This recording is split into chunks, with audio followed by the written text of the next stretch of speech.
বর্তমান ব্যবসায়ী বান্ধব সরকার দেশের রপ্তানি বাণিজ্যে বিশেষ অবদান রাখা ব্যক্তিদের বিশেষ মর্যাদা ও গুরুত্ব দেয় বলে জানিয়েছেন বাণিজ্য প্রতিমন্ত্রী আহসানুল ইসলাম টিটু। বৃহস্পতিবার রাজধানীর একটি অভিজাত হোটেলে রপ্তানি ও ট্রেড 2022-এর সিআইপি কার্ড প্রদান অনুষ্ঠানে তিনি এসব কথা বলেন।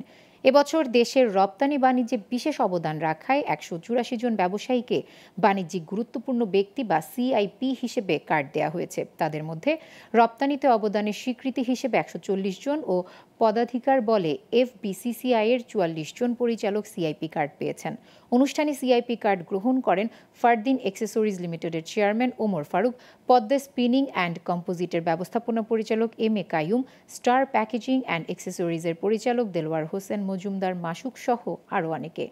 অনুষ্ঠানে উপস্থিত ছিলেন সিনিয়র বাণিজ্য মন্ত্রণালয়ের সচিব তপন কান্তি ঘোষ, এফবিসিসিআই এর সভাপতি মাহবুবুল আলম, রপ্তানি উন্নয়ন bureau vice chairman AHM Ahsan.